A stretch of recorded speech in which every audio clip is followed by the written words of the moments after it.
It was answering a question that I'd always wondered. When am I going to die? It was like, oh, it's now. Would you please welcome Richard Hammond! BBC Top Gear presenter, Grand Tour presenter, one of the biggest TV shows in history. It's fair to say that he has the best job In the world. Be funnier, quicker, angrier. Every compensatory measure that anybody who's diminutive in height has ever made, I've done. It's one of the reasons I'm a broadcaster now, for sure. There's a cost to that, though. Yeah. What's the cost? Was there a moment in the journey of Top Gear where you thought to yourself, this is big? We went out in front of 60,000 people. And just before we went out, I said, lads, have three guys with less talent ever gone out in front of more people? Is there any guilt associated with your success? Yeah, there is. I want to prove I'm not a lucky idiot. So I took some risky decisions. Have you ever pondered that you might have overdone it. Richard Hammond has been seriously injured in a car crash. They had called Mindy in. They said, I think we're losing him. I had very bad post-traumatic amnesia, like a 1-minute memory. Wow. I have to consciously write memories down and work hard to recall them. Do you worry about that? I do. The damage was done. I should probably have a look, find out. Are you scared to find out? Yeah. I just want to start this episode with a message of thanks. A thank you to everybody that tunes in to listen to this podcast.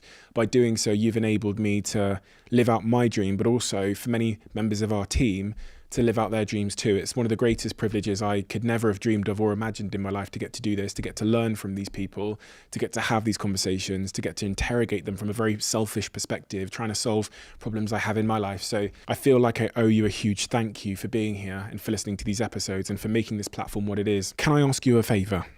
I can't tell you how much you can change the course of this podcast, the course of the guests we're able to invite to the show, and to the course of everything that we do here, just by doing one simple thing. And that simple thing is hitting that subscribe button. Helps this channel more than I could ever explain. The guests on this platform are incredible because so many of you have hit that button. And I know when we think about what we want to do together over the next year on this show, a lot of it is going to be fueled by the amount of you that are subscribed and that tune into this show every week. So thank you. Let's keep doing this. And I can't wait to see what this year brings for this show, for us as a community, and for this platform.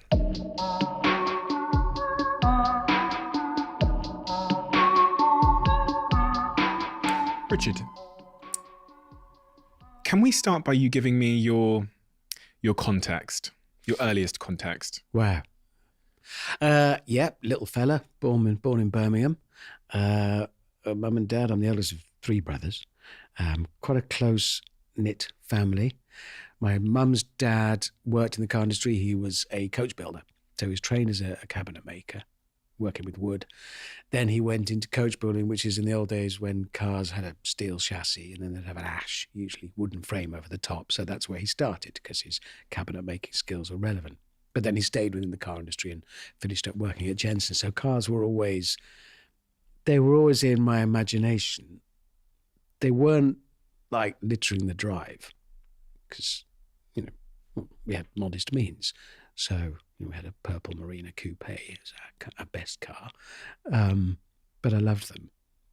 And that grew into an obsession. Yeah, so schooled there until 15. And then we moved north as a family, and I went to Ripon Grammar School up in the north. And from there started working radio in 1988. That's a long time ago, isn't it? Yes. I wasn't alive back then. Yes, but, thank you so much. We've already, just as I was coming in, we mentioned that. The fact that I talk regularly to like full-grown adults, like important people. You do lots of important stuff. And they're like, oh yeah, I love your show. I used to watch it when I was a little kid. Yeah. Oh yeah, I've done it that long. Yeah, I know. You've led a life that is a real anomaly in many respects. You've done some unbelievable things that people would just dream of doing.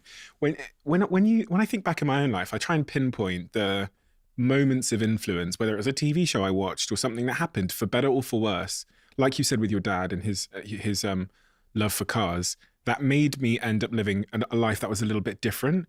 When you think about those things and why you became an anomaly, what are those anomalous influences. See, my favourite game is to look back and pretend they were all part of some great plan and thread them all together, but you can only do that in retrospect. For me, I guess, I always liked expression. I wanted to be a painter, or I wanted to draw really well. I loved art at school. I loved English. I loved writing. But I loved photography when I was about 10.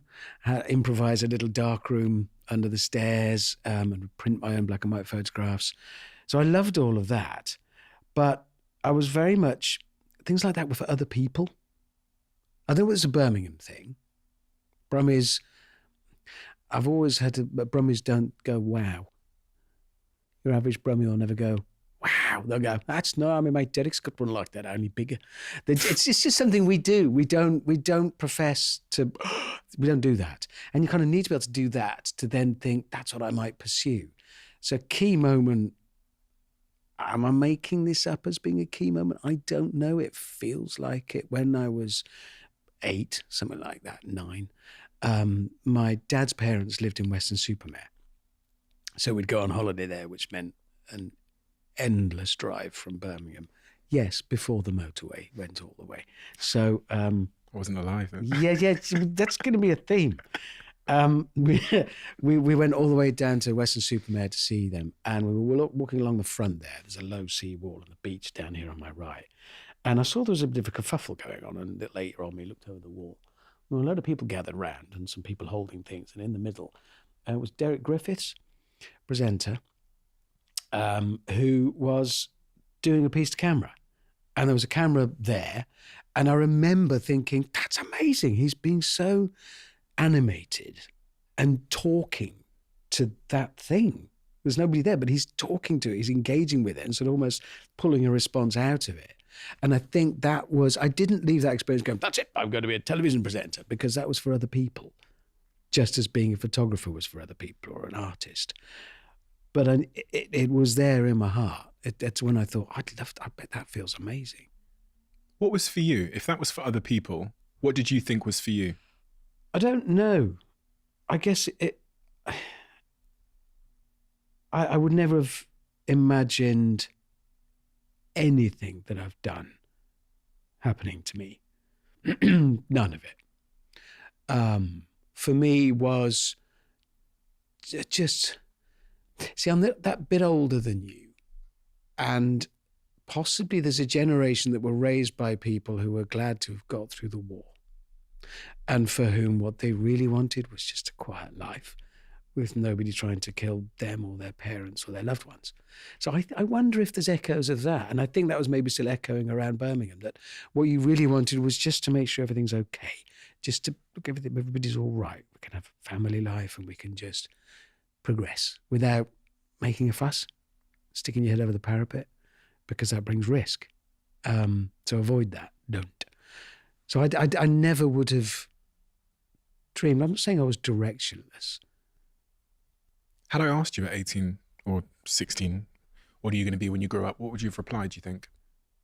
16, I'd have replied, I just want to ride my moped. I'd have wanted to be an artist, a great painter, but I'd taken no meaningful steps towards it at all because, again, lacked confidence. I was sort of, that would only have happened if a miracle had occurred. Do you know what I mean? If you have an option that you're not actually pursuing actively because you think that's not for me, but I'll keep it in there. Admittedly, what I'm saying is like I was hoping to win the lottery, but I wasn't doing the lottery. But it feels like that. But by 18, I'd have said I want to be in radio and ultimately TV. And that's what ends up happening, right? You go and study. Yeah, well, I'd sat my O-levels under a different examination board and a different syllabus from that under which I'd studied. And then I went into sixth form, but it reached a point eventually when the teaching staff thought it might be better if I went somewhere else. Literally anywhere else, just not there. Just don't be. They chucked me out, but not for anything heroic. But I wasn't one of those, yes, I set fire to the janitor's car or something. I just was annoying. I was an irritant, and I wasn't focusing, so they slung me out. What do you mean? When you say annoying, you mean just winding the teachers up or something? Yeah, trying to be funny. every compensatory measure that anybody who's diminutive in height has ever made, I've done. I only discovered recently that one of my dearest friends, Zog Ziegler, whom I've known for 30 odd years, he's 20 years older than me, in emails referring to me to other people, he copied me into one by accident about 10 years ago. He always calls me Little Napoleon. I didn't know he'd been doing that. He looked a bit shamefaced, but he still does. Yeah, I exhibited all of those traits. I was just irritating, honestly, really annoying. Do you know why? Because I was conscious of being, smaller than everybody else, and I wanted to be a bigger noise in the room. I wanted to sort of disrupt and do stuff, but I didn't want to be naughty. I still hate being in trouble. I hate being in trouble. It bothers me, and it did then. But I was just, honestly, I wouldn't have put up with me.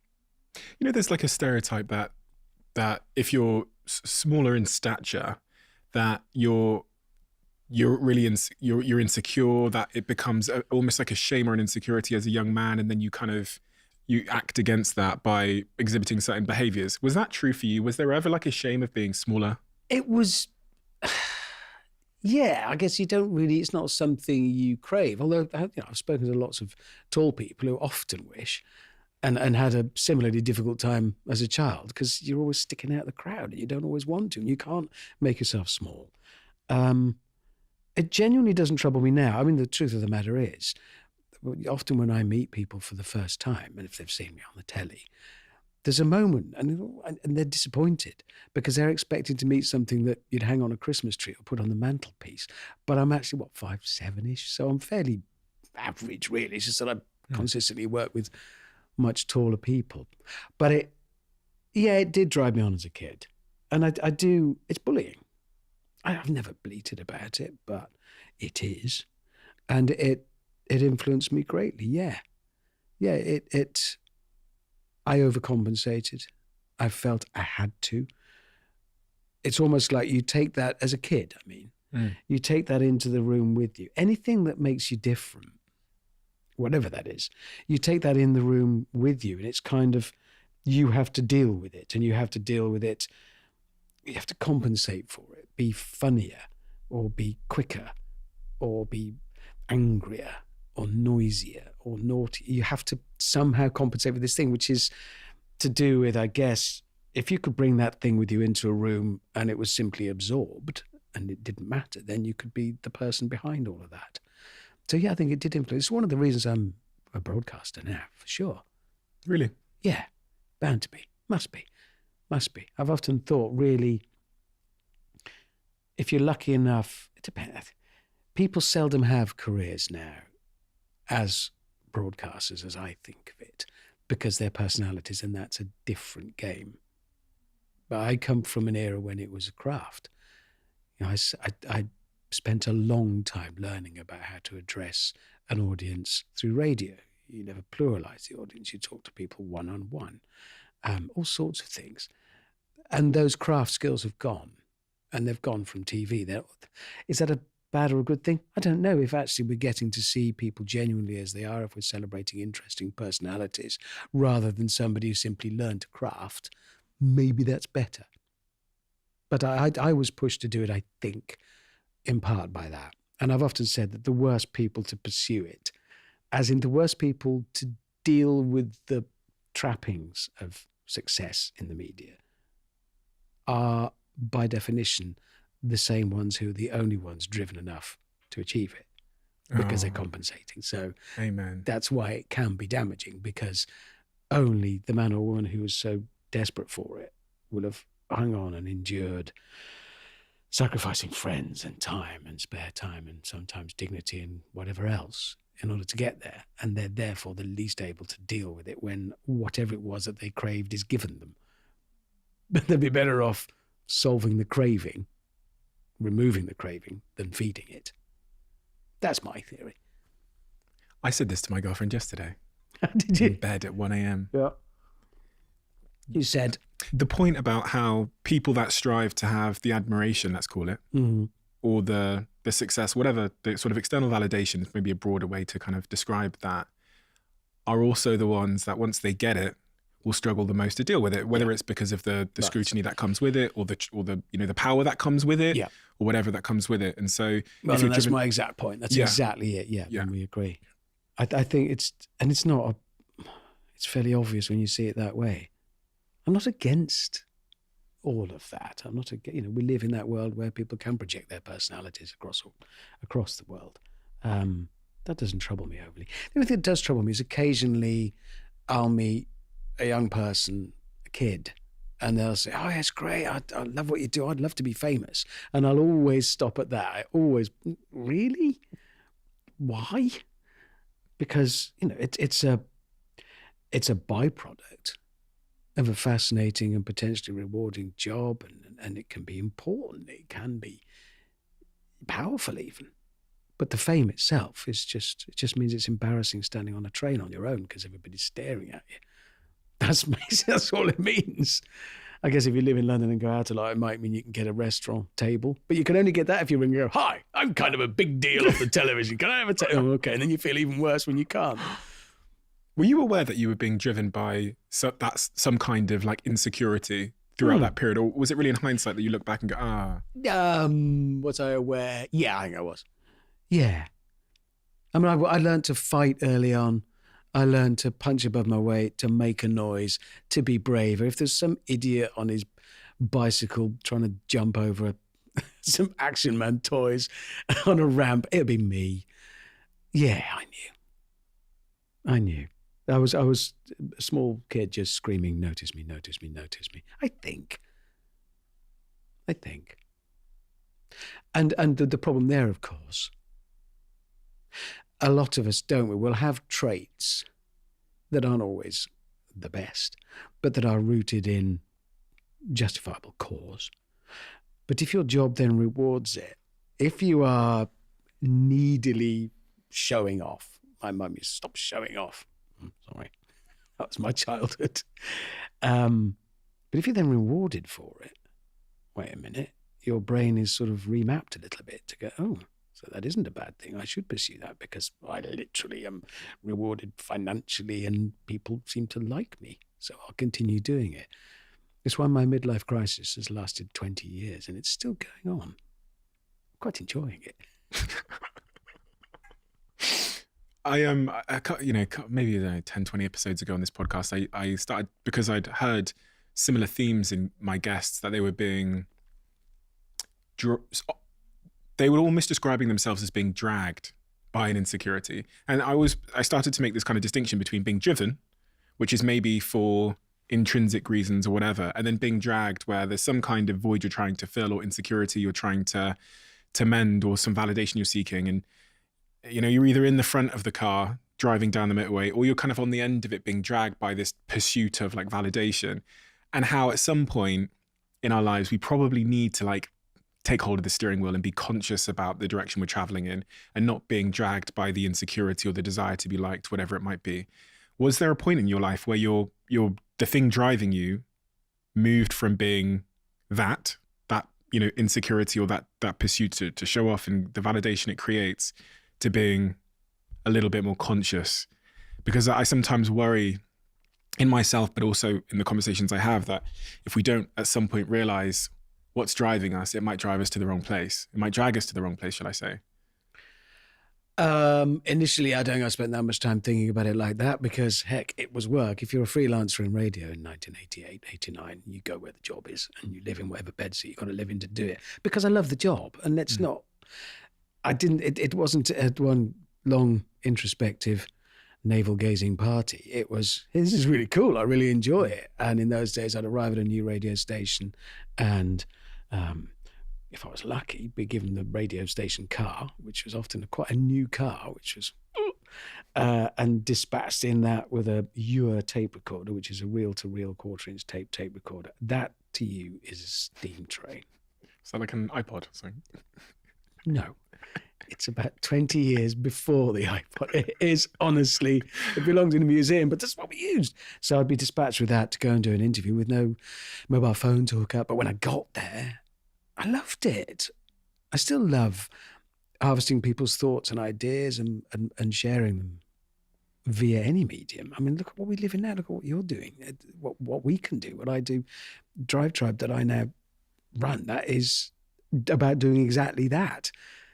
And it's almost your generation, I guess, and the agencies that you run and the work that you do, you're that bit further than I am from, because I'm still closer to still being amazed. I used to have a fantasy when I was working radio to go and do interviews, again, with no mobile phone. So you had to pick up a phone with a curly wire and make the appointment. And you had to be on time because you couldn't just turn up and then, I'll call you when I get there. There were no mobile phones. It didn't exist. And there was no internet to research where you were going. So or sat nav. So you took a paper map, navigated your way there, and you did your interview. You could link up live with the radio station, but through like a radio mast that you had to put up. And then you'd go back. And I used to fantasize about, imagine if I could just go anywhere and do live broadcasting. It's just, and the other day we were having a meeting with the guys that work with me on Drive Tribe, and we were talking about, so I'm not going to tell you because you're going to do it and you'll take it from me, but we've got a cracking idea for a little show we want to do on platform. And it involves, first of all, Lucy, one of the people in the team. She's going to go off and do this thing. And we can do it. We can link live. You think, well, what?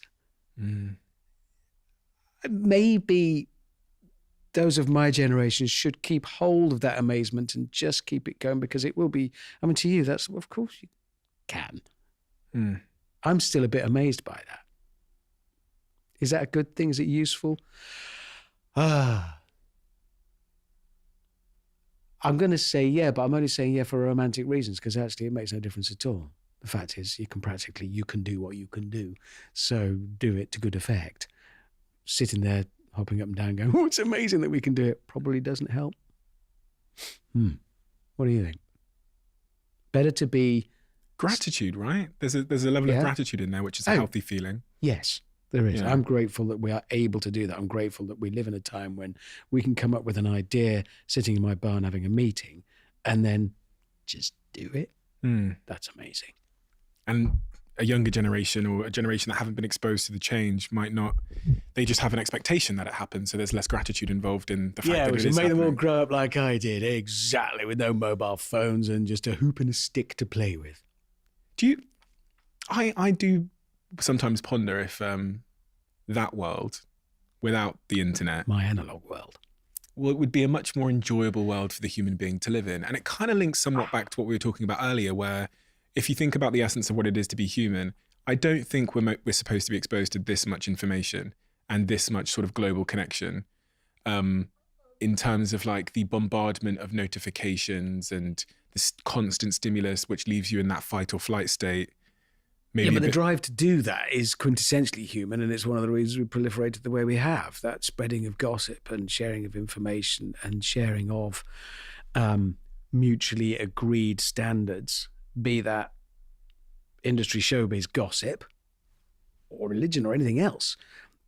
But sharing those is what's enabled us to work together in huge numbers. Otherwise, we would be in little individual groups still, hunter-gathering. So it's been key. We have to have it. It was inevitable. I think it's run away a bit. I think the critical nature of gossip and sharing all of that, because we've developed this way of doing it, but maybe it'll decrease in import. Maybe we'll need bigger spikes in it to actually grab our attention. But I don't think we can't condemn it because we've pursued it. It's what's come out of us. We have all the options. So we need to look at what it will do for us. I think it'll water down, it'll dilute. I wonder if the brain has evolved at the same pace as it. Well, it can. It is a limitlessly flexible sort of bucket of soup and electricity, isn't it, really?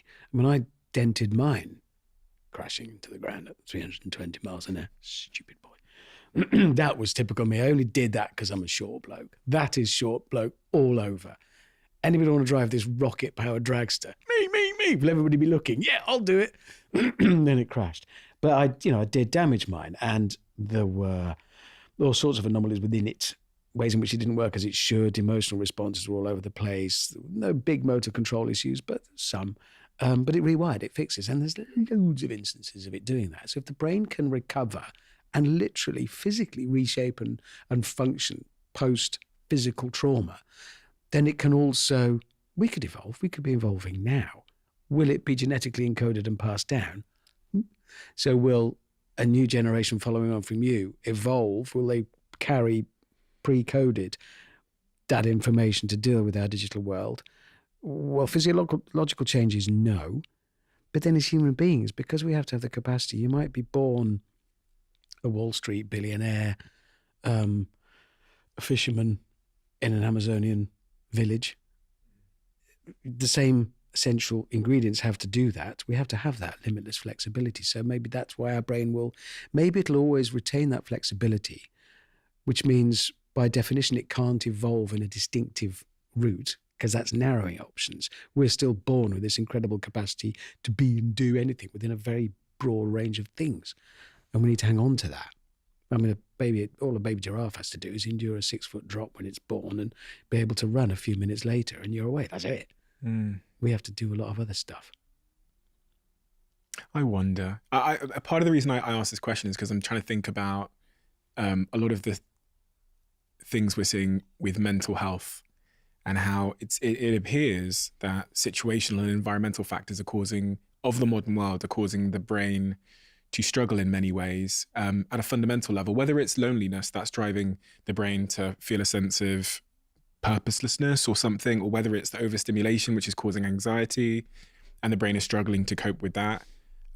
That's kind of why I was asking the question as to whether the brain is keeping up with the nature of the modern world, because there seems to be a lot of symptoms that it isn't. But there's only so many stimuli that can be received and registered via our various senses and organs into that lump in there. There's only so many things that I think you might attribute magical qualities to an analog existence.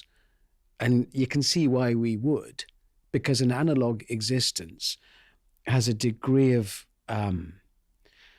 definition that couldn't be achieved digitally because you're always limited.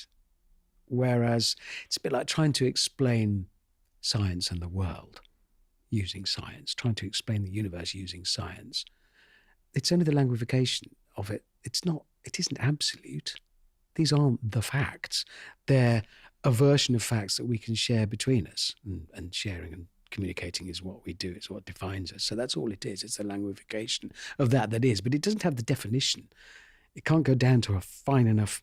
It's still like trying to paint the Mona Lisa using Lego bricks. It's not quite fine enough. But I think a digital world is even less fine because it's zeros and ones.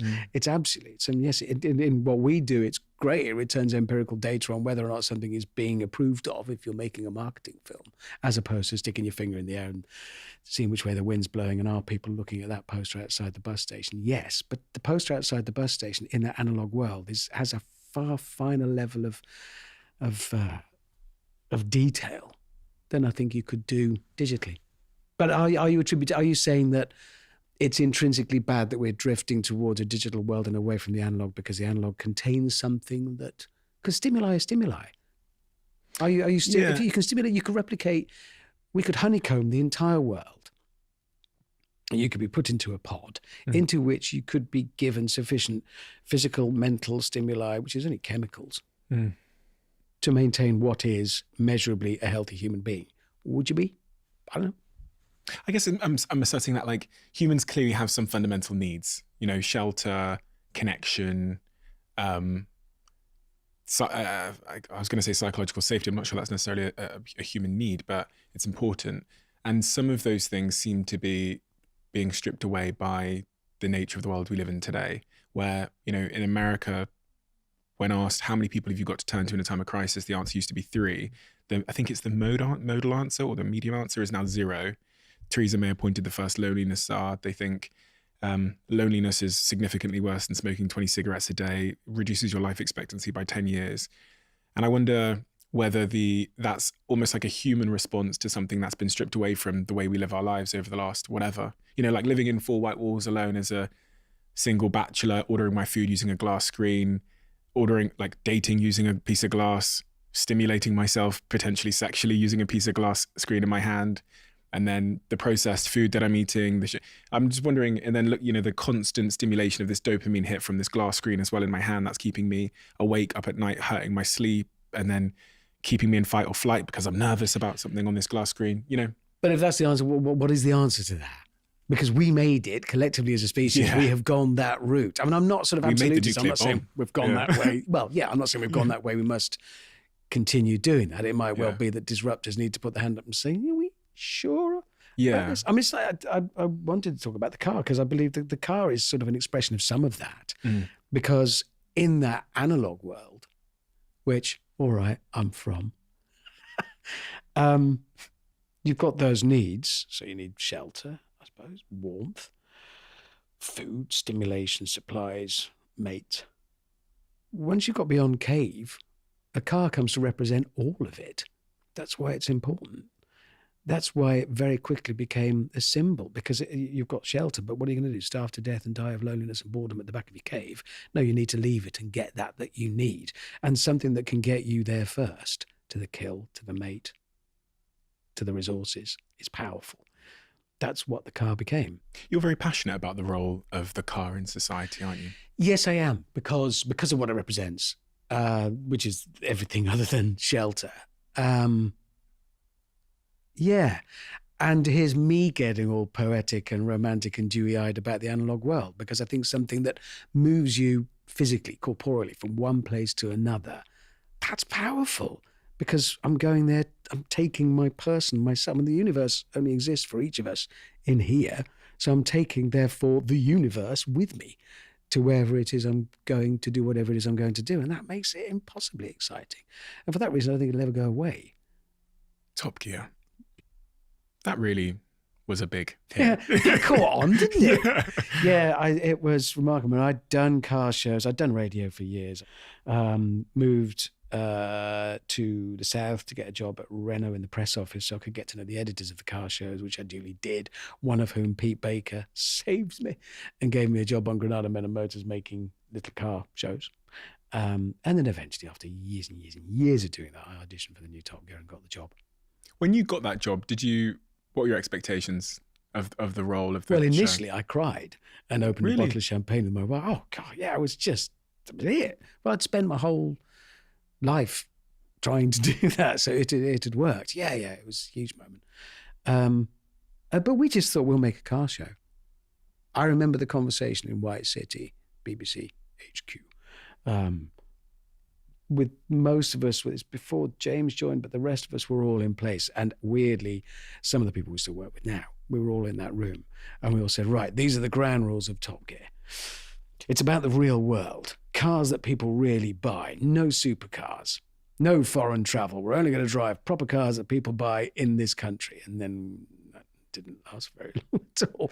We realised, that's not what people wanted, not what we wanted to make. We never made it with any science or calculation. We just made the best car show we could. And we were lucky. Things aligned. The world wanted that show. 3 misshapen blokes talking about their passion.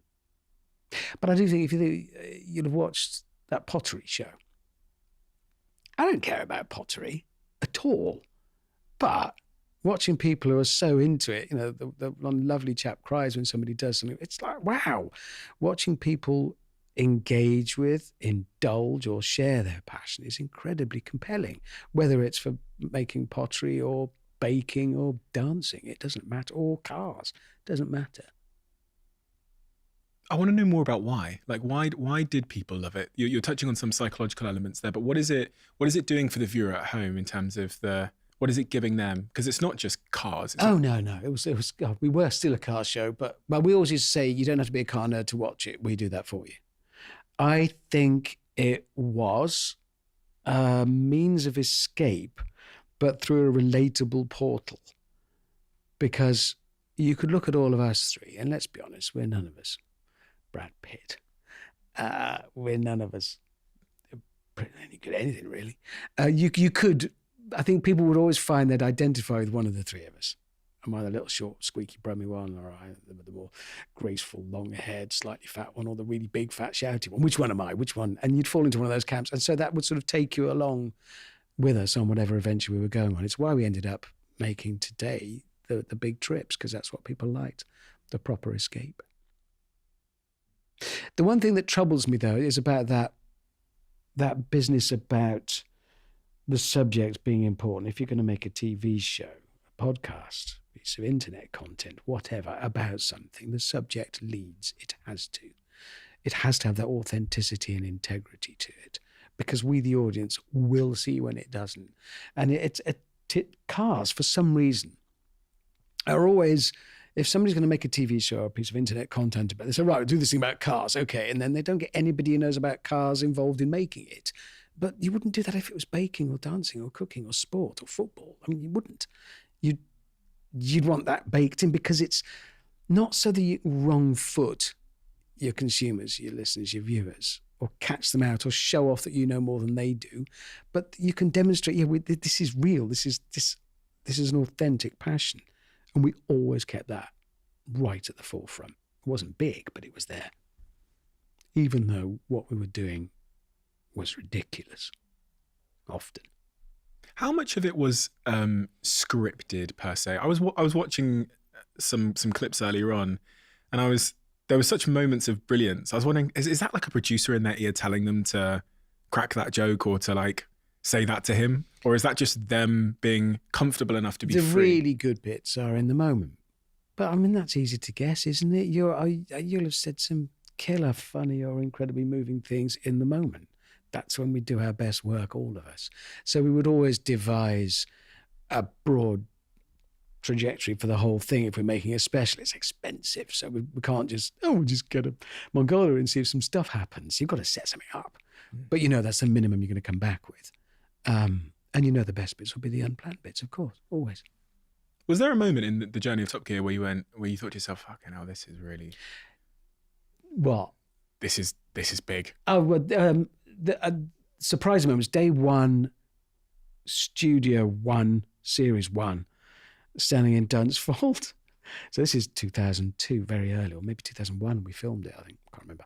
Long time ago. Standing on the stage. And, I'd always watched Top Gear because I loved cars. And I'd watched Jeremy on it because he's older than me and he was already doing it.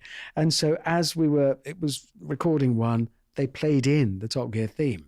And my instant response from inside was, oh, Top Gear's on. Brilliant. Oh, I'm on it. I better concentrate. But yeah, there were key moments once when we were driving 3 cut price supercars that we'd bought. And we pulled into a petrol station. So this is early days.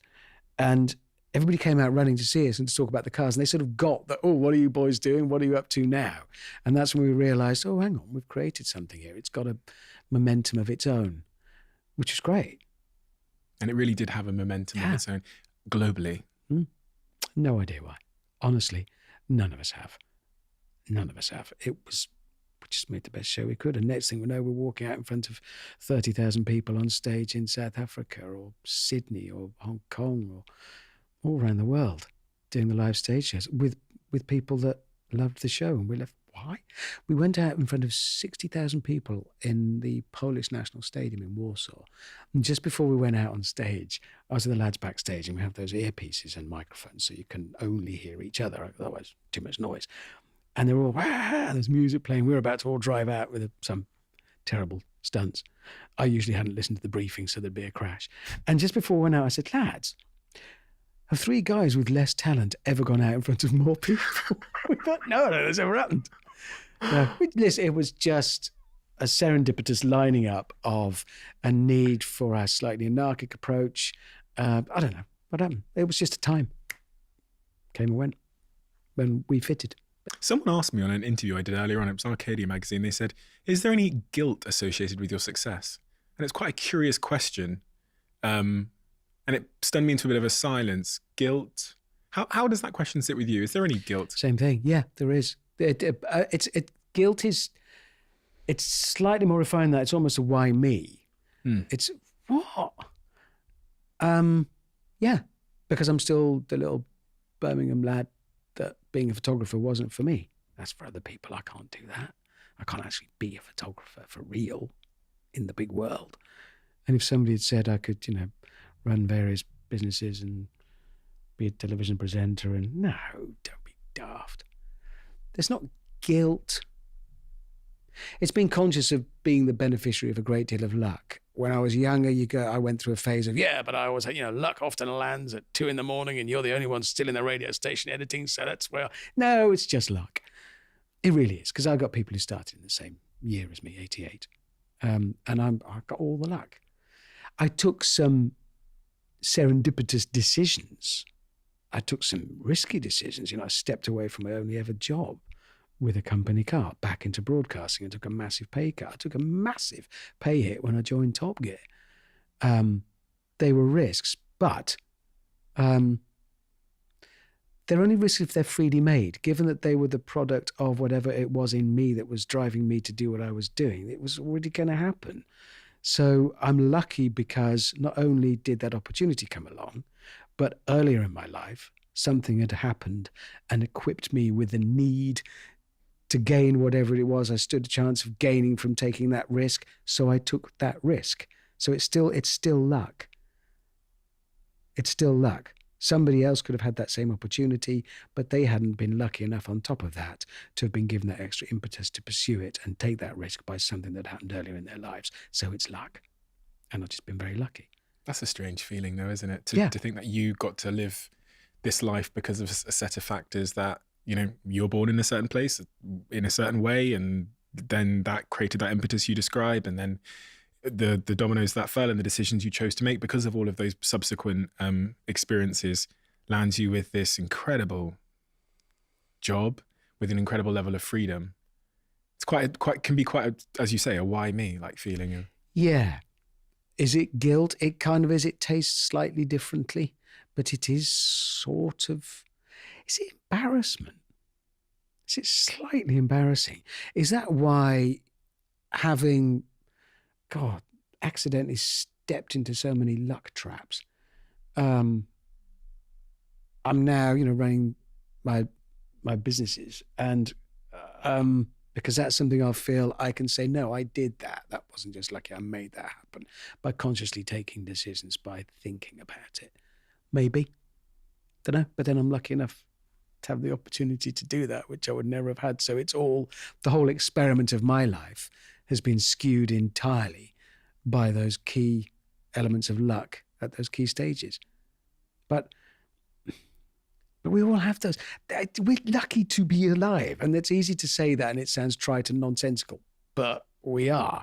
And for each one of us to experience our own individual perception of the universe, to live this experience, is so phenomenally lucky. So many millions and billions of things have to not just have happened, but continue happening for that to be possible. That whether or not whilst experiencing this miracle of self-awareness in and of the universe, we also get to go on the telly driving about in a car or not, is kind of irrelevant at the end.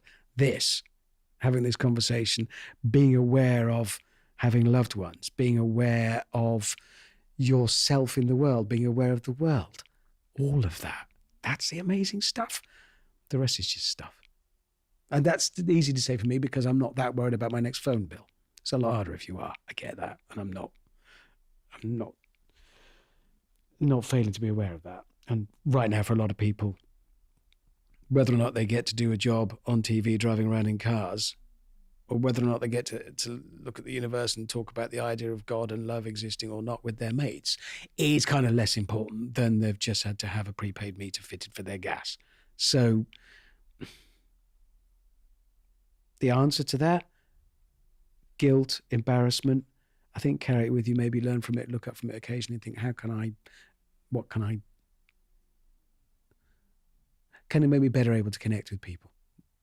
That would be useful. What's your opinion of yourself?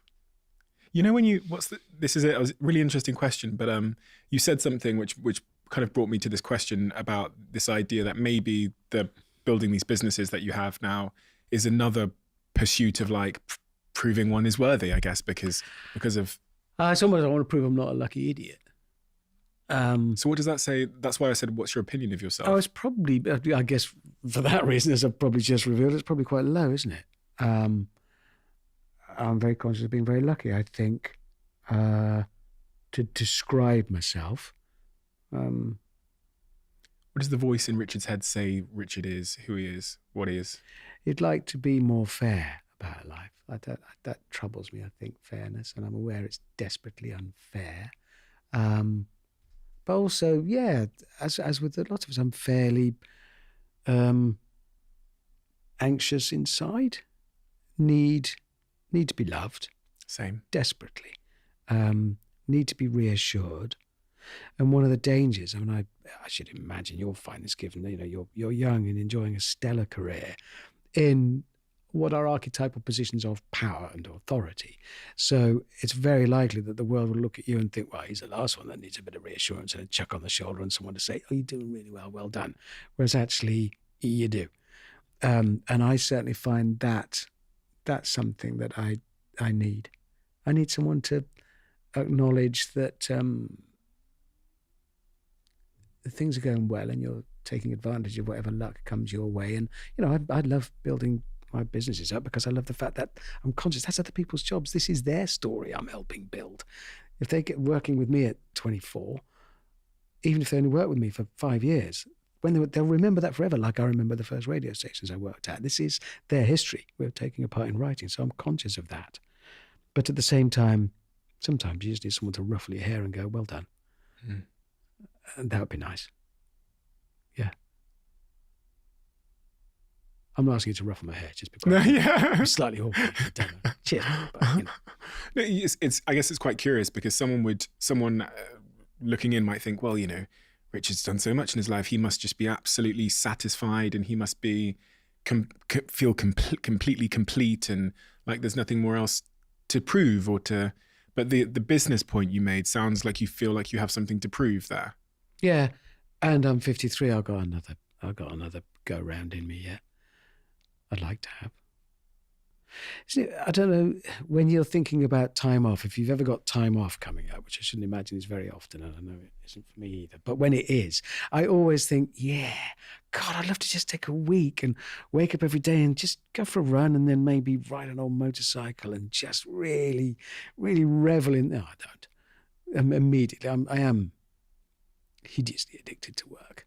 But that's hardly surprising, given that work has also been self-verification and it's the reward that I probably shouldn't have had. So obviously I'm addicted to that. There's a cost to that, though. No? Yeah, if you're not careful. What's Absolutely. the cost? Your relationships. My 2 daughters. I've made excuses over the years. Often I'll be sitting in a rainforest filming and there'll be a camera operator and maybe it's a bloke and he's just had his first children and he's away from home and he's upset. And I've said, yeah, but you've got to remember, you're their first example of how to lead a life. You can see where this is going. And, you're going to come back with amazing stories and they're going to look and think, wow, well, if he can pursue his dreams and do that, I can pursue mine. And you'll inspire them. Yeah, but they also just would quite like you to be around. That's a fact. Yeah, I've been able to provide well for my girls, Izzy and Willow. I wish I'd been there more. Of course I do. But if I'd been there more, we wouldn't have been where we were. Our life would be so different because I've worked sort of in and out of London for 25 years. And we've lived deliberately out of London. They've been raised in Herefordshire. That's their county. That's where they belong. My eldest, I bumped into her in London this week. She popped into the flat. And she'd just been out in a pub in Fulham, and pretty much everybody in there was from her county of Herefordshire, and she knew them all. And that's important. She can drift around London and know people, or she can drift around her home county, and the same for Willow. And that's important for them. They've got a bigger view of the world, but they still have a home to go to, and always shall have. Have you ever pondered that you might? Because I'm a workaholic too. I've overdone it. No. Yeah, well, basically, I'm definitely addicted to work, and sometimes, and like just still the pursuit of like building and creating things and, success. And I sometimes ponder in certain moments, it'll just catch me that this isn't what it's all about. And that I'm like missing the point. And going back to my point earlier, I'm being dragged by a need for validation, whereas I'm going to get to my deathbed, be laying there and go, so I just wish I'd just gone and hang out on a mountain with my partner in Peru a little bit more and been there, for my kids and my dog. this, but you didn't. And there's no magic in this. It's simply what happens is what happens. And that's the way you've gone and the way your collected experience. If you imagine you are the sort of front of a tsunami of stuff, and that's the way it's taken you, that's the way it's taken you. There's good and there's bad within it. I never feel actual solid regret. Ever. Because that's the way it went. So I just don't feel it. Good and bad. I'm not saying this is a good quality, but I just don't feel it. And not because I engineer it out of myself. I simply don't feel it because that's the way I've gone. It also helps you sort of live now, that's a huge part of the answer. You could continue being driven as you are by work for the rest of your life. If you're able to be, mindfully present and actually experience it, then great. All of that will come into it. Quick one. One of our sponsors of this podcast, Blue Jeans, recently did some research and they found that almost a third of companies are still spending almost $250,000 a year on launching and hosting virtual and hybrid events. This is obviously bonkers. With Blue Jeans' new software called Events and Studios, you can host these professional, world-class feeling events for a fraction of the cost. So now, going forward, for all of my companies and for myself, I think we did our last one in Telegram not so long ago, every event I will host will be hosted on Blue Jeans Events and Studios. And I've never seen a software tool that allows you to personalize and brand an interface and the interface itself with such ease. That's the real thing about the software. I've done, I think, 2 events on Blue Jeans Events and Studios. The ease of not having to be an expert to create an unbelievable event. If you've got an event coming up, if you've got a virtual event coming up, do me and yourself a favor and check out Blue Jeans Events and Studios. It's honestly incredible. And I'd love to hear your responses if you do give it a try. I never really usually pick the chocolate flavored Huels. My favorite are the banana flavor. I love the salted caramel flavor. But recently, I think I in part blame Jack in my team, who's obsessed with the chocolate flavour Huels. I've started drinking the chocolate flavour Huels for the first time, and I absolutely love them. My life means that I sometimes disregard my diet, and it's funny, that's part of the reason why I've had a lot of guests on this podcast recently that talk about diet and health and those kinds of things, because I am trying to make an active effort to be more healthy, to lose a little bit of weight as well, but to be more healthy. And the role that Huel plays in my life is it means that in those moments where sometimes I might reach for, junk foods, having an option that is nutritionally complete, that is high in fiber, that is incredibly high in protein, that has all the vitamins and minerals that my body needs, within arm's reach, that I can consume on the go, is where Huel has been a game changer for me. You talked about a crash earlier. While you were filming Top Gear. Yeah, not a very good driver, me. 36 years old, 2006, I believe. Yeah. Take me to that day. Well, we'd had a discussion in the office, and I have told this story before, and some people, you might be bored of it, sorry. Andy Willman, the editor, had said he'd got this chance for this car to be driven, and I'd gone into the office saying, look, I just want to go really fast. What's the fastest we can go? It's that dumb an idea. They came up with this car, and I went to drive it, and I turned up on the day, did numerous runs in the thing. It was pretty basic and crude. Really quite fast, especially when you did the afterburner. Jet-propelled dragster. I didn't have a speedo in the car because they knew I'd be chasing speeds and that would be dangerous. So there was no speedo. I didn't know how fast I was going until after the event. You stopped it, to stop it from high speed, had to pull the parachute cord. Stop the parachute, came out and stopped it. And I'd done all the day's runs, and the director came over and said, Rich, I've got permission for one last run. Oh, brilliant, right. We were happy with how it's gone, but let's get one more bag of shots. And I was aware something had happened. All I recall is a sense of, oh no, foot going towards a brake and realised I was doing I didn't know, but I was doing 300, just shy of 320 miles an hour. So brakes not really doing anything. The car, what had happened is the front tyre had delaminated and blown.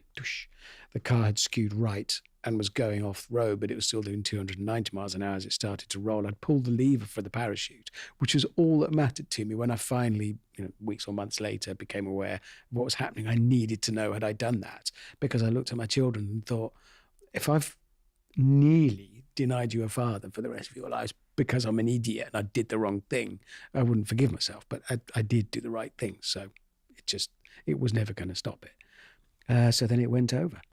And it rolled, and as it went over, I knew, there's no roof, just a roll bar. I didn't know how fast I was going, but I knew it was fast. And I just thought, well, I'm going to die now. But it wasn't. Again, I'm on record as saying this, and I don't want to go on about it because I get self-conscious. I don't want anybody to think, oh, stop going on about that. And I'm not. But if you are interested, I found it interesting that there was no fear associated with that. There was no, oh no. There was genuinely, it was answering a question that kind of at the back of my mind I'd always wondered. And I think a lot of us do, all of us. When am I going to die? How? Why? And it was like, oh, it's now. That's the answer. That's the next thing to do. That was it. And then I wasn't conscious again until in hospital. And I was conscious apparently when they got to the car, but I've no recollection because the damage was done. Brain decelerative, sloshing forward, so frontal lobe bleed. Because just decelerating upside down, using my head as a brake, it isn't good for you. Have you heard the story about what was going on in your family at that time, while you were unconscious in hospital? Who called Mindy, your wife? Yeah, Mindy was called. She was on the road. She was called by Wilman. They all spoke. It was hard. My daughters were young, and for them to grasp it was pretty difficult. Yeah, it's disruptive. It's horrible, and it's hard. And my memories are all over the place anyway, because I had very bad post-traumatic amnesia for weeks, like a 1-minute memory. Which Mindy, my wife, always says I was the nicest I've ever been. I was lovely, apparently. I was perfectly happy, which does make me, and has made me think often since that, I've got a friend who's, we all have friends perhaps, or ourselves, whose parents are, through whatever degenerative form of illness, losing memories. And I always say to him, is she happy? Yeah, fine. If I go to see them, she'll come into the pub to see me 3 or 4 times. And he's equally happy each time. Well, that's all right. Doesn't matter. And I was perfectly happy reading the same newspaper every single day, several times a day. It was by my bed. I'd just pick it up and, oh, brilliant. I'd sit down and read it. Put it down. A minute later, gone. Until Mindy took it away because she was sick of seeing me read it. But it was more distressing. And really the message there is, as if somebody is in that confused state of whatever variety and for whatever reason, if they're happy, they're happy. Then all you've got to do is cope to support them in that happiness. Doesn't matter if they can't remember who you are, what anything is. If they're happy, they're happy. And that's that. And I was. When you're in that coma, I watched the video you produced about your incredibly powerful video about your morphine dream. And the crooked tree on the hill. Is that true? That there was a morphine Yeah, I was I was being held in coma because brain was expanding post-crash. So they were holding me in coma, but it was looking very, very bad. And they had called Mindy in. And they said, I think we're losing him. I could do. She said, is there anything I can do? Not really. Try anything. Can I shout? Yeah. So she roared and shouted at me, don't you dare die. Really quite sweary and cross. Why did she do that? Because she was cross. She didn't want me to die. I think there's lots of people who've done that. I think I'd do that.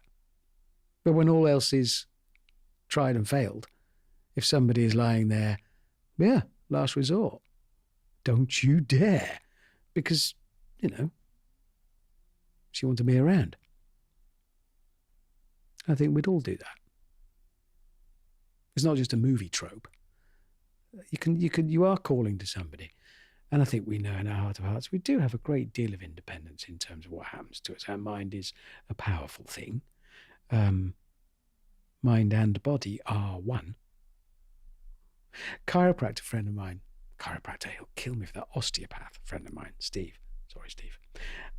Osteopath, very well-read man. And we were talking about mind and body as one. And about, bringing them, I said something about bringing mind and body to work together and all together. And he said, well, it is all one because it's never been apart. Oh, yeah. your body and mind have never existed separately. They've only ever existed as one, and one needs the other and complements, and one is the other. Which is why, if in that coma state, and it's only an altered state of consciousness, I'm not dead, I picked up on the emotion from Mindy, the anger, and thought, ooh. I said, the dream was honestly all going to be in trouble now. It's not funny anymore. It's a very distinctive flavour of, when you're feeling you're being a bit naughty and you're being cheeky, you're getting, and then you realize, oh no, I really am in trouble. And that's when she was really roaring and shouting. And yes, our mind can do an awful lot with our bodies. There's enough evidence of that over the years. Your mind took you to your favourite place. Which gives me immense comfort, because it will do that eventually anyway. I know that's where I'll go. And given that at the moment of dying, of the body shutting down, of it stopping to do all the things that it does, you're no longer tied by all those, by time, not biological rhythms, lunar rhythms. None of those matter. You're not beholden to them anymore, which is a kind of eternity. So if my last thought had been walking around that tree I was up there 2 weeks ago. The Lake District? Yeah, went to the same tree. My mind takes me around there, and that thought echoes for all of eternity as far as I'm concerned. And really, the universe only exists as far as I'm concerned or you're concerned. It's only your perception of it. And if that last moment is no longer constrained by worrying about heartbeats or cycling of the seasons, it's kind of an eternity, isn't it? And I wouldn't mind hanging around by that tree forever. What was happening in that dream? So you were in a coma, and you have the sort of a morphine-induced dream where you're walking up a hill. Yeah, I was walking up the hill towards a tree, and I grew increasingly conscious that, I'm going to be in trouble for carrying on. No, I'm going to carry on. I just want to press on. And then as I reached the tree, it was a very clear, oh no, I really am going to be in trouble. I better go back. And that's the point. I just related that story as a unit to Mindy, and it was very clear when I was brought out of coma shortly after, and that's when it happened. I mean, it could be a story. Don't forget, your brain fills in things after the fact. A sense of recollection is all you need for something to be in the past. It doesn't have to actually be in the past. But I've retained, I've gained immense comfort from it. I find it very comforting and warming to think, so I'll continue to think it. Why is it comforting and warming to think? Because I think the question of what happens, since we are aware of our own mortality, we're aware of the world, and we're aware that it's quite nice being here to be aware of it. And if that's one possible resolution, that might be where it goes, that's all right by me. It's not the first time you had a car crash. Well, nor the last. I've last. had a lot. Yes, I went off a hill in Switzerland. Yeah, that was just, again, idiocy. Failed to brake at the finish line, went off. I did think I was dying on that one. After that first major crash, the one where you were going 319 odd miles an hour, did your risk appetite change? Kind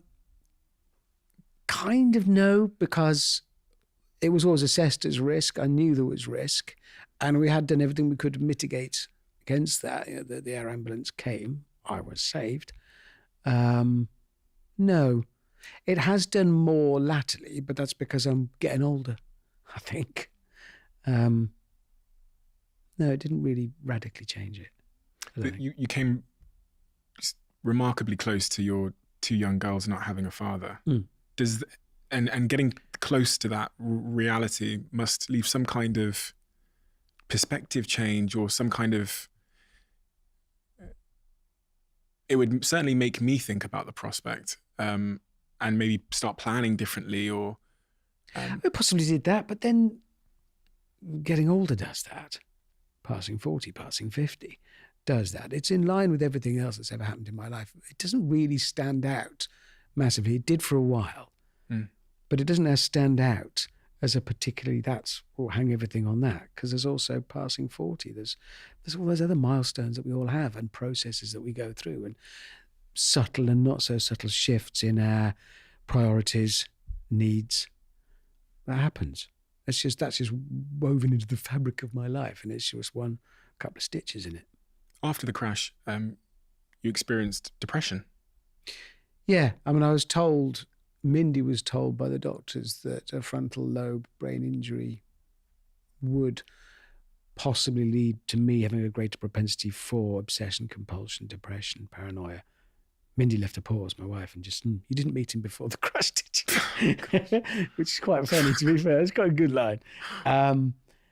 Yeah, I think I did suffer a bit. I'd suffered all of those things to a degree.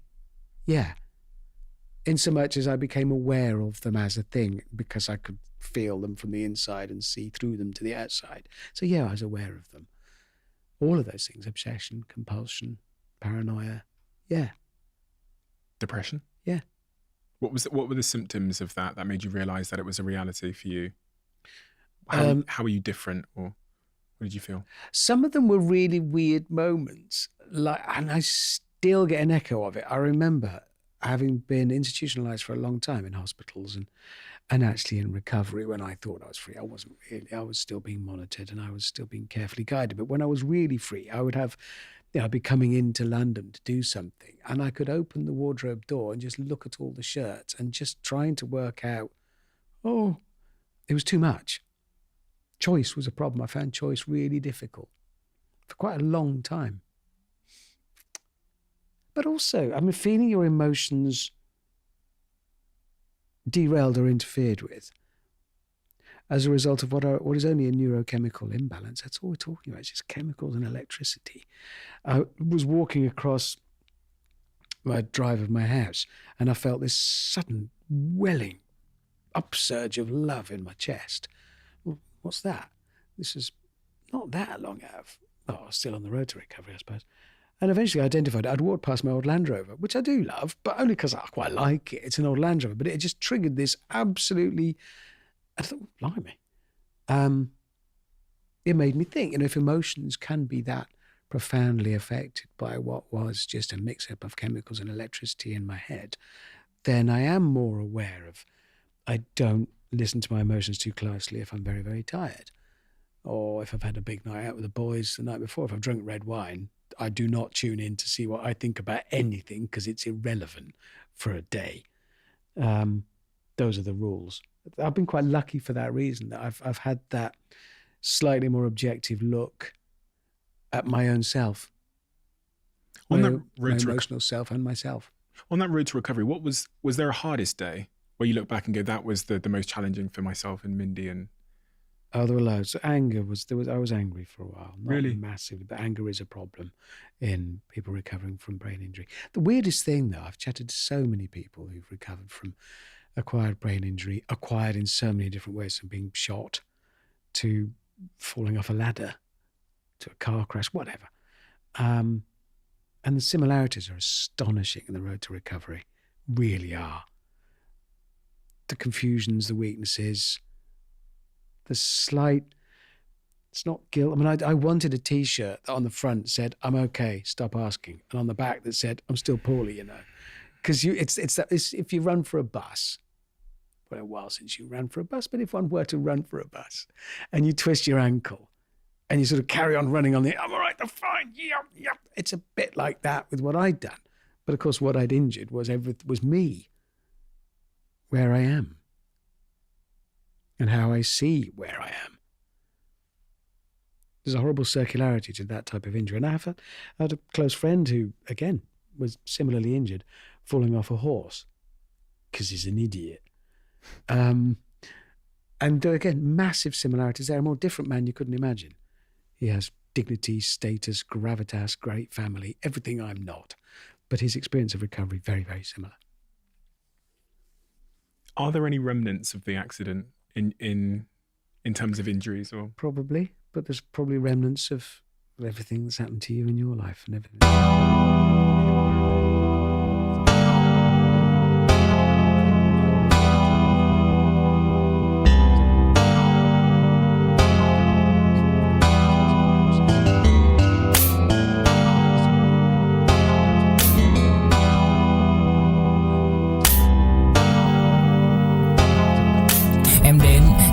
cách em đi qua. Cái khẳng lãng mạn như thi ca khiến anh chẳng nhớ được gì cả, chỉ chút vội vã anh ghi và em. Anh không biết được là đôi mình còn gần bên nhau bao lâu nữa. Nhiều lúc anh nghĩ hay thôi mình có lẽ là đừng yêu nhau nữa, vì cãi vã nhiều quá anh mệt lắm, chia tay nhiều quá anh mệt lắm. Tất cả ở em đều mệt lắm, nhưng rồi thời gian cũng hết năm. Em thì vẫn ở đó, vẫn nắm chặt tay, vẫn kể môi sát môi. Anh thì vẫn như vậy, vẫn nghệ sĩ nghèo chỉ có lời hát thôi. Em à, người ta mất nhau trong 2 tuần và ta xa nhau cũng 2 lần. Anh không có phải thằng khờ, cũng biết trái tim đâu đó đã phai dần. Phải cần một sự liều lĩnh để thấy mình còn luyến thương nữa không. Mình sống với nhau như vợ chồng, nhưng tình thế này thì chưa giống. Bài nhạc anh viết vẫn chưa xong, liệu rằng ngày đó có Because I have been too scared to do it, but I do need to. I need to do it. Weirdly, on the way here, I had to stop off for a medical. When you're doing a production, you'll know you have to have a medical, which always has been involved in any accidents. Ooh. I can have another piece of paper, please. I'm still going. Very nice doctor. And at the end, I said, yeah, I should definitely, I need to book myself in for one of those midlife MOTs to see if everything's okay. And I wanted to say, and to check there's nothing going awry up here. But I chickened out. Didn't. But I probably need an MRI scan. But at 53, your memory does start to get a bit. They call it lost keys syndrome, the doctors did, when I first came home from brain injury. And they have it with a lot of patients because, they would lose their keys and go into an absolute flat tailspin panic. Oh no, I've lost my keys. It's brain. No, you've just lost your keys. It happens. I am quite forgetful. I'm generally not paying attention, generally thinking about something else, the next thing. And therefore, I do drop the ball. I forget stuff. I lose stuff. I forget keys. But that's just me. That's not a function of something going wrong. It's how I am. Isn't it such a peculiar thing that humans will avoid finding out something if they think there's potentially bad news on the end of it? I was reading some crazy study I was reading about over Christmas while I was writing about how if someone is diagnosed with breast cancer at work and they're in close proximity to you, you're less likely to go and get a checkup. Really? So, yeah. Which is counter to what we would imagine was the case. You would assume, but it's this avoidance of discomfort, the psychological discomfort associated with finding out bad news. And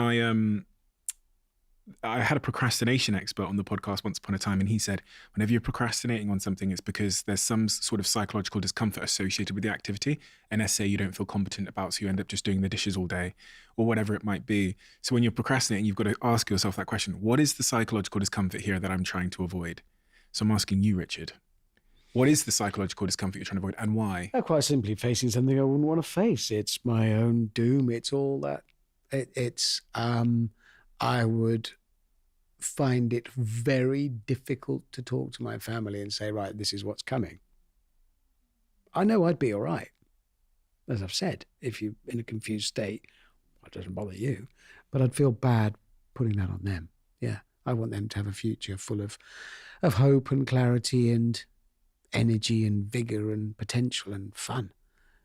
And I don't want to interrupt that. That's heavy. Yeah. I'm coming but in life for a is laugh, though, isn't it? You? Blimey. It's interesting, this conversation about like health anxiety. I think it's one worth having and trying to get to a solution on, because whether it's that or whether it's a lump I feel somewhere or whether it's a testicle that's a bit of a strange shape or whatever it might be, that a lot of us live with this health anxiety of like, if I just ignore it.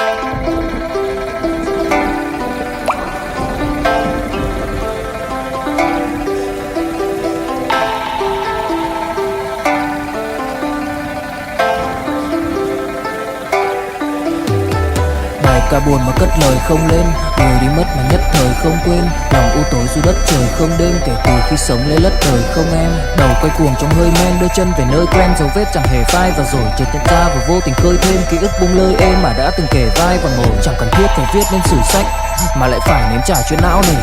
Chẳng thể biết thời tiết đẹp như tranh, thực ra là đằng xa có một cơn bão về. Chẳng cần mơ hay chờ đến vạn kiếp để ta được cạn tiếp cho hết chén dao bôi. Rồi chẳng thể nỡ để vỡ mười nhân duyên, nên ta chỉ khấn nguyện chọn đời này chung lối thôi. Những kẻ si mê tới điên thường mơ tưởng cái thiên đường ý nương được tô điểm, nhưng hận tạo hóa tuyệt nhiên có ai đành bên em thành anh đài. Tình ta như hồ điệp vẫn mãi giữ riêng đây về giây phút khắc sâu. Chẳng nghĩ yêu em mà từng chút mắc câu, sầu hút hút khuất sau về nét bút chắc đau. Hạnh phúc đâu cần chỉ cho cút bắt đầu, nhớ đến cái lúc còn gió sương vơi đầy, nhớ hình bóng người nào đó vương nơi này. Trong vạch khắc mong có được đôi tay ấy cố lau đi bờ mi khi nào thưởng hơi cay. Xa một người và bước qua cuộc đời không phải xa đi vĩnh viễn mà chúng ta chỉ tạm chịu lên. No. And she's pushed you to go get checked, hasn't she? Yeah, probably should. Yeah. I will. Yeah. If anything, it does demonstrate that we are much more emotional and a lot less logical than we think we are. You know, because the logical decision would be, I have a lump, I should go get it checked. But Yes. humans tend to go, I mean, they often just Google it and convince themselves they have something even worse, or they just avoid. But also, I mean, you don't want to show weakness, and that again is perfectly normal. Well, both my daughters and my wife, they're all into horses. But my youngest daughter, Willow, her horse was unwell. And she pointed out to me that they have evolved to be incredibly good at masking pain and discomfort because they're a herd animal. If they're not in the herd, they die. So they need to hide it. They need to, I'm just one of the lads. Here I am, I'm fine. Yeah, I'll run with you over there. And they will do, because that's their only chance of survival. The moment they say, I'm feeling a bit crook, actually, I might stay here. I'm not saying we're horses. No, but it's a great analogy, and one I think I can relate to. You know, being a CEO and always being the leader. Yeah, you've got to be, I'm fine. Yeah. What have you masked? Oh, God. Insecurity, not being sure of the way forwards. Also simply tiredness, but I quite enjoy that. I enjoy being up first. It's dumb, but I like it. You know, if I've got people, if we are all away with work and we're all staying together, I like to be up first, go for a run. Partly to signal to myself, Rich, you're more important than all of this, and that's important. And partly to signal to them that, no, don't worry, I got this. I've not only got this, I've got this before I've got this, so we'll be fine. Well, like that injured horse analogy, is there anything that you've masked because you'd think it would be a weakness? I know I certainly have. I reflect on it, especially in my career when I was younger.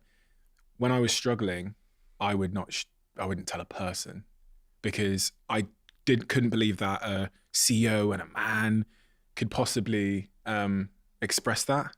So, but that's different now, surely. I think it is far easier. I mean, I think, you know, the patriarchal society and all the stereotypes and tropes contained within it have done just as much damage to men in many ways, different damage. But that inability to share, that inability to show, I think that has changed or is changing. Though I have to be very careful here, because I live in a frightfully nice middle-class bubble, and I've fallen foul of this before, because I live in a very happy world where there is no, in my little world, there is no racism, homophobia, sexism, bullying. It's nice. And then it's easy to forget. Khi say anh thường hay nhắc về em, mong khỏa lấp những u tối, khoảnh khắc về đêm nghe lại bài ca ngày xưa cũ. Ta hát về nhau nhớ những giấc mơ ta từng ước, to tát về sau, và đó là khi mà anh dần lụy là không làm chủ chính mình. Thấy không gian trở nên tồi tệ, mọi thứ bao phủ chính mình. Em đâu còn như điều anh mơ, anh cũng tự nhủ chính mình. Nhưng mà thôi em, nào ai giỏi mà đủ tính tình, chẳng thể vươn tới được cảnh cao dù anh có nhã ý trèo. Trong cơn say mọi thứ cuồng quay, anh trở thành gã chí phèo. Yêu chân thành là không thay lòng dù em có như thị nở. Ý anh là em như cô tấm, nhìn em như thị nở. Đêm vắng nàng ngón tay xám vàng vì đốt cả bao thuốc lá. Căn phòng chung khi xưa nồng ấm, bây giờ sao bút giá. Một thói xấu mà anh đã quen khi em không ở bên lâu. Anh thường ngồi trong một góc tối nhậu suốt cả đêm thâu. Em mang con tim anh đi đâu, khiến anh mù quáng vẫn cố sáng mỗi khi đau. Em mang con tim anh đi đâu, điều gì choáng váng để xứng đáng ướt mi nhau. Em mang con tim anh đi đâu, khiến anh mù. Jobs as a head teacher, stockbroker, a television presenter, businessman, a man running a hotel, and a shepherd. But we'll share things very happily. And it feels the most natural thing in the world. It doesn't feel like, oh no, let's be really serious and let's share our innermost feelings and let's be supportive and not... No, we will do. It's just, and it can be knockabout. It doesn't have to be artificially gentle and all on a bed of cotton wool. We can still take the piss. We can still have a laugh, but we are doing it with love. We are. We need that. Yeah. Oh, yeah. Very definitely. Men especially. Men more so because they're useless at it, and realizing that these things have value and it's okay. And it doesn't mean you have to turn into something you don't want to turn into or change you as a person. I have really rugged chats with my mates from forces. Often soldiers are pretty good at it nowadays. Ex-military. Yeah. Fess up to how you feel. Why not?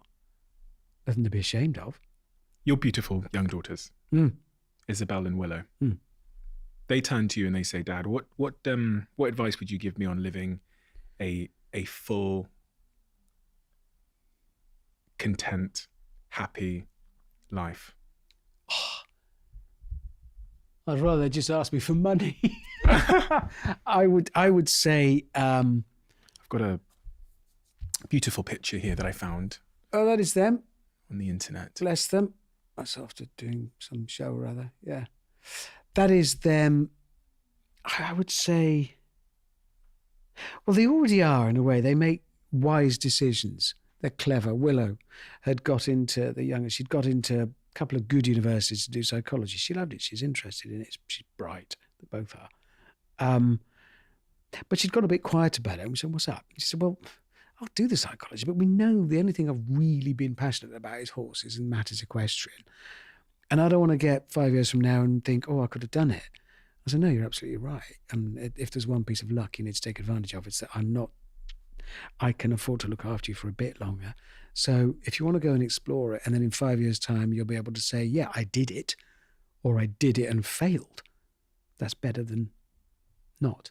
So they're already thinking quite wisely about their futures. What does that picture mean to you in terms of the people in it? They're the most important people in my world, but I've taken myself away from them too much over the years in order to support them. But actually the support they needed sometimes was me being there, and that's the hardest thing. And I can't undo that. And there's me saying, I have no regrets. Regrets are I don't feel it as a real pain. Like, I wish I could go back and change it, because I know I can't. So I simply don't feel it in that way. But I do wish I'd found a way of being there with and for them more, just as me, rather than as me being away in a jungle or on a glacier, earning lots of money and sending it home. And Mindy? Yeah, I include Mindy in that. They all three shout at me when I go home. Yeah. But they're the reason, they're the reason I do it. And that is the truth. You've been through a lot with Mindy. A lot. Well, she's been through a lot with me, poor thing. We have a closing tradition on this podcast where the last guest asks a question for the next guest, not knowing who they're leaving it for. The question that's been left for you is, what is the single greatest piece of advice that you have ever been given? Single greatest piece of advice I've ever been given. And I've known some really wise people. Tim Jackson, who was my boss at Renault, we lost him last year. Absolutely tremendous man. And he would have given me lots of advice, because he was. I mean, it was to Tim Jackson actually that I'd broken out of radio because I was starving to death, and realised I was never going to get to make motoring TV shows based in a bedsit somewhere in the north. I needed to get down to where the work was. So I got a job at Renault UK in the press office, and my boss there was Tim Jackson, who was the PR director and just the loveliest man.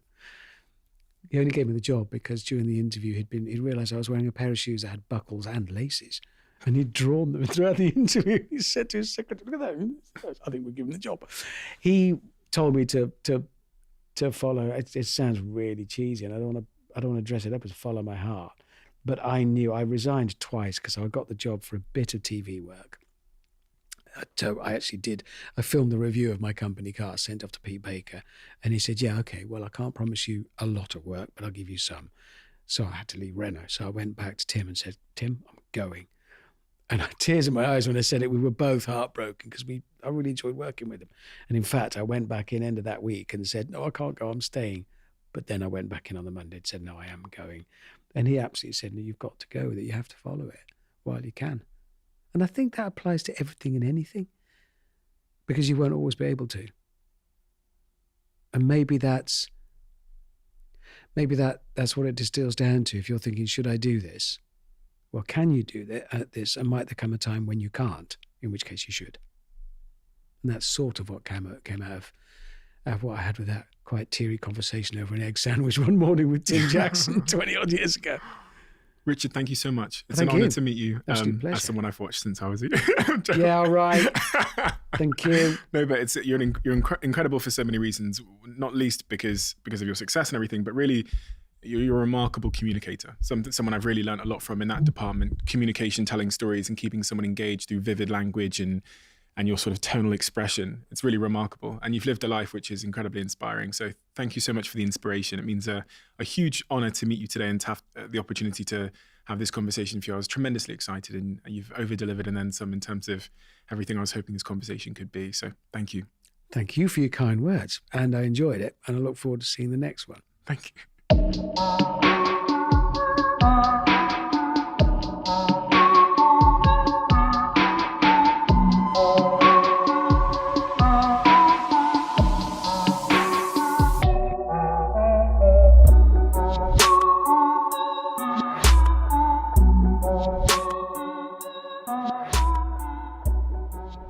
You got to the end of this podcast. Whenever someone gets to the end of this podcast, I feel like I owe them a greater debt of gratitude, because that means you listened to the whole thing. And hopefully that suggests that you enjoyed it. If you are at the end and you enjoyed this podcast, could you do me a little bit of a favor and hit that subscribe button? That's one of the clearest indicators we have that this episode was a good episode. And we look at that on all of the episodes to see which episodes generated the most subscribers. Thank you so much. And I'll see you again next time.